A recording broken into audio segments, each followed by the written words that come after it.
confirmation email right away. Are you sure you're looking in the right system? I'm so sorry for the confusion.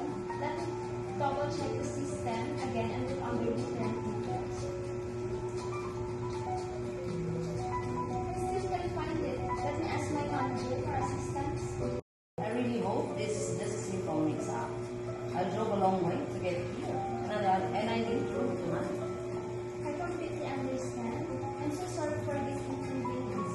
Please have a seat in the lobby while I speak with my manager. We'll sort this out right away.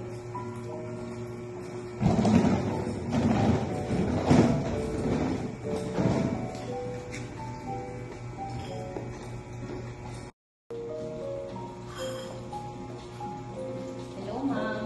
I'm the manager here. First of all, I want to apologize for this situation. I understand how frustrating this must be for you. Can you please tell me about a bit about your reservation? Yes, I have a reservation 3 weeks ago, and I got the email right here, right away. So I can't believe it's not showing in your system.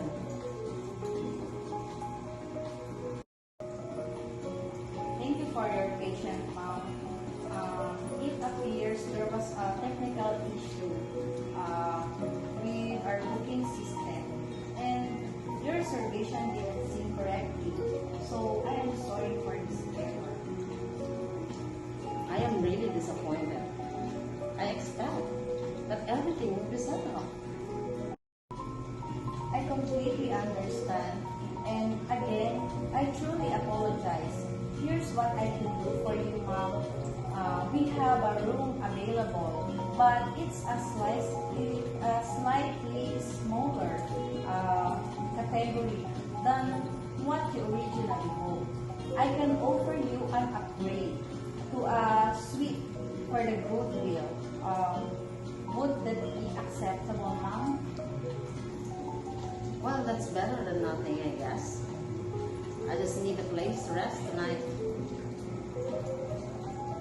Well, thank you for understanding, ma'am. We'll also give you a complimentary dinner at our restaurant tonight and ensure your stay is as comfortable as possible. Please don't hesitate to let us know if you need anything else. Alright, I appreciate that. Thank you for handling it. Of course, again, ma'am, our sincerest apologies. Your room is ready and we'll make sure everything goes smoothly from here and out. Thank you, ma'am. Alright, thank you.